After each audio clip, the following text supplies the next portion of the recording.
Hello दोस्तों, हमारे YouTube channel पर आपका स्वागत है। आज की स्टोरी है धड़कन। तो चलिए शुरू करते हैं आज की स्टोरी।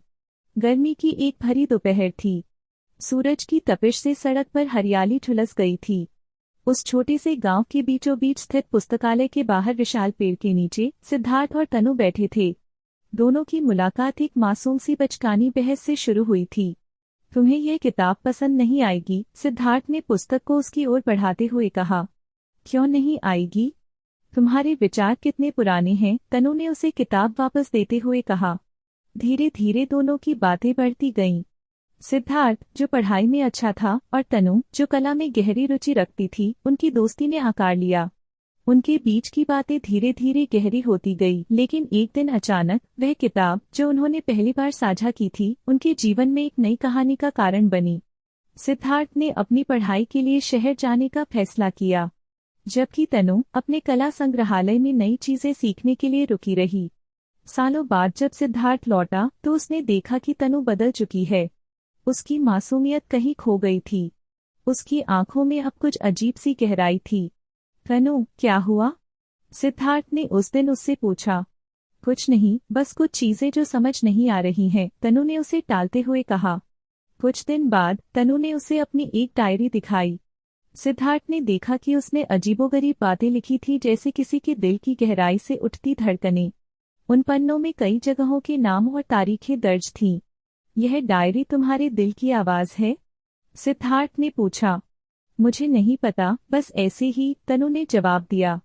धीरे धीरे सिद्धार्थ ने देखा कि हर बार जब वह उस डायरी को खोलती थी, उसकी नजरें दूर कहीं देखने लगती थी, जैसे अतीत में कुछ याद कर रही हो। क्या तुम्हारे पास कोई ऐसी याद है जो तुम्हें बार बार खींचती हो? सिद्धार्थ ने धीरे से पूछा। तनु ने एक लंबी सांस ली और धीरे से कहा, हाँ, एक लड़की की याद। एक रात जब गांव में सब कुछ शांत था, तनु को उस कमरे में अजीब सी आवाजें सुनाई दी। आवाजें तेज होती गईं, जैसे कोई घबराई हुई सांसें उसके चारों ओर गूंज रही हों। सिद्धार्थ, सुन रहे हो? उसने फुसफुसाते हुए कहा। सिद्धार्थ ने देखा कि उसकी आंखों में भय और संशय की झलक है। यह आवाज कहाँ से आ रही है? सिद्धार्थ ने पूछा। मैं नहीं जानती, लेकिन यह आवाज मेरी डायरी से आती है, तनु ने कांपते हुए कहा। दोनों ने मिलकर डायरी को खोला।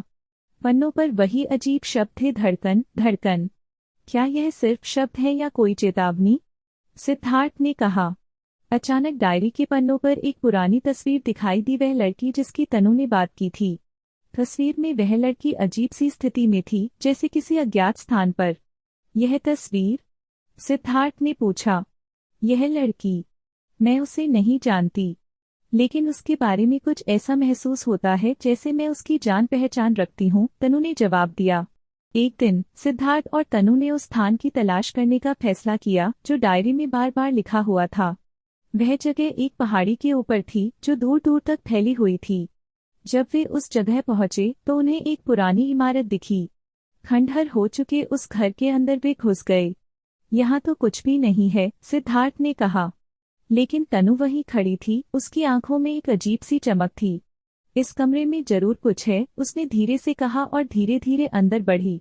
तभी उनकी नजर उस दीवार पर पड़ी जहाँ एक पुरानी घड़ी टंगी हुई थी। घड़ी की सुइयों के साथ वही धड़कन की आवाज फिर से गूंजने लगी। यह घड़ी तो वह डायरी में भी थी, सिद्धार्थ ने कहा। यह आवाज, वह लड़की? तनु ने धीरे से कहा। फिर अचानक एक पुरानी तस्वीर उनके सामने आ गई, वह लड़की जो अब तक उनके सामने अनजान थी। उसकी आंखों में दर्द और हताशा थी। यह लड़की? वह कौन है?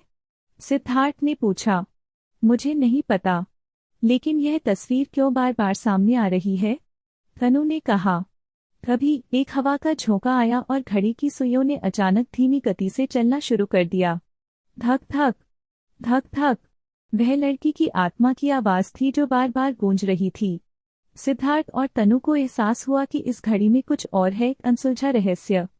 क्या यह उसी लड़की की आत्मा की आवाज है? सिद्धार्थ ने पूछा। हाँ, मुझे अब समझ आया। वह लड़की, वह मेरी ही तरह दिखती है, लेकिन कहीं से बाहर है, तनु ने कहा। उनकी भावनाएं अब ज्यादा गहरी हो गई थीं। उन्होंने एक दूसरे का हाथ थाम लिया। हम यह रहस्य सुलझाएंगे, तनु।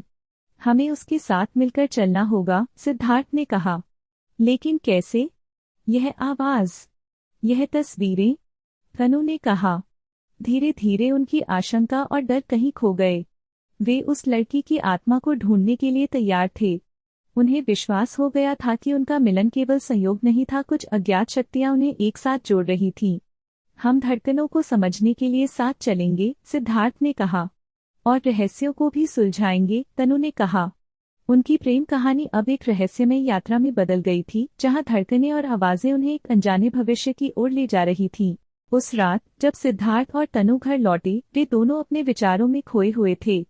सन्नाटा था, लेकिन दोनों के दिलों में गहरी बेचैनी थी। जो रहस्यमयी घटनाएं हुई थीं, वे उनकी कल्पनाओं से परे थीं। अगले दिन उन्होंने फैसला किया कि वे उस लड़की के अतीत की सच्चाई जानने के लिए और गहराई से खोजबीन करेंगे। उन्होंने वह पुरानी तस्वीर अपने साथ ले ली और उस स्थान पर गए जहां से वे मिले थे। अब हमें इस लड़की की असली पहचान जाननी होगी, सिद्धार्थ ने कहा। लेकिन कैसे? तनु ने पूछा। उन्होंने उस गांव के बुजुर्गों से बात करने का फैसला किया, क्योंकि उन्हें विश्वास था कि गांव के पुराने लोग इस रहस्य के बारे में कुछ जानते होंगे। वह बूढ़े आदमी जो हमेशा शाम के वक्त पुस्तकालय में किताबें पढ़ता था, उन्हें इस रहस्य की चाबी दे सकता था। सिद्धार्थ और तनु उस पुराने आदमी से मिलने गए। क्या आपको इस तस्वीर में कोई पहचानता है? सिद्धार्थ ने पूछा।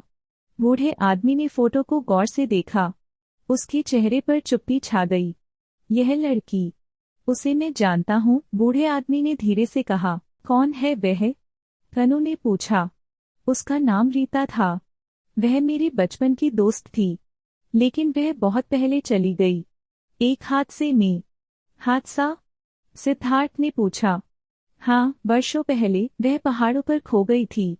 कोई नहीं जानता था कि वह कहाँ गई।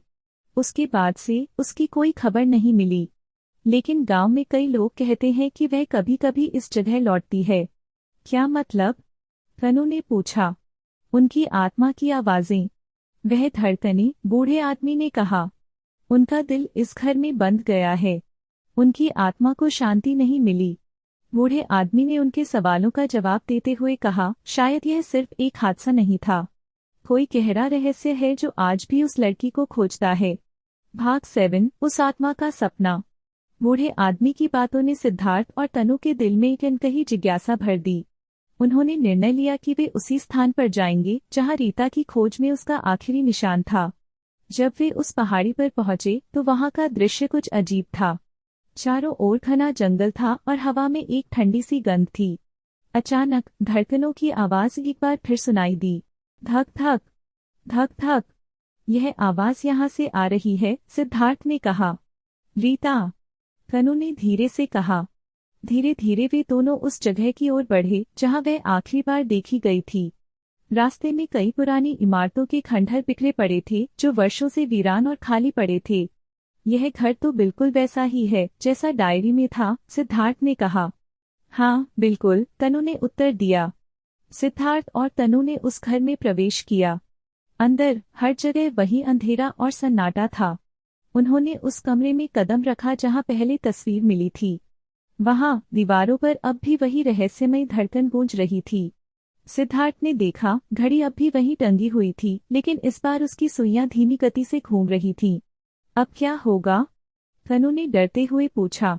हमें धड़कनों के साथ चलना होगा, सिद्धार्थ ने कहा।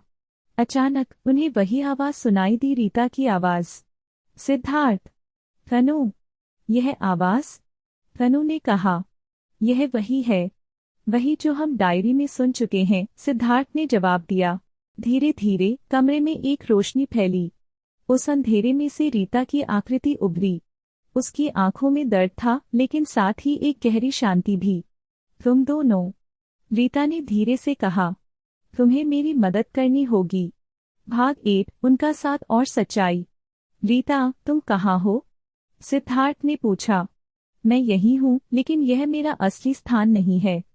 रीता ने उन्हें बताया कि कैसे उसकी आत्मा इस घर में बंद गई थी। वह हादसे के बाद यहीं फंस गई थी और अब भी उसे शांति नहीं मिली। तुम्हारे साथ ही मेरी आत्मा मुक्त हो सकती है, रीता ने कहा। कैसे?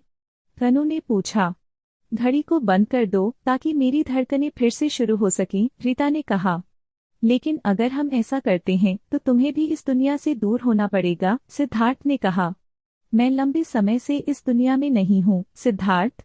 अब मेरी यात्रा खत्म हो चुकी है। तनु और सिद्धार्थ ने हाथ में लिए लकड़ी के टुकड़े से घड़ी की ओर बढ़ाया, लेकिन जैसे ही उन्होंने उसे तोड़ने की कोशिश की, अचानक एक तेज रोशनी फैल गई। रीता की आवाज अब गूंजने लगी थी, धक धक धक धक। लेकिन इस बार उसका स्वर शांत था। धीरे धीरे उनके सामने एक चमत्कारी दृश्य उभरता गया। रीता की परछाई धीरे धीरे गायब हो गई और उनकी आंखों के सामने एक नई रोशनी चमकी। वह रोशनी और धड़कनों के बीच तनु और सिद्धार्थ ने एक दूसरे का हाथ थाम लिया। अब उसे शांति मिल गई है, सिद्धार्थ ने कहा। और हमारी कहानी शुरू होती है, तनु ने मुस्कुराते हुए कहा।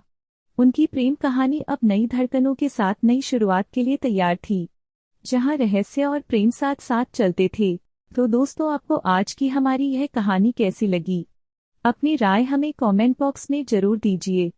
साथ ही ऐसी ही नई और मजेदार कहानियां को सुनने के लिए चैनल को सब्सक्राइब करना बिल्कुल ना भूले। फिर से मिलेंगे एक नई कहानी के साथ, तब तक के लिए बाय।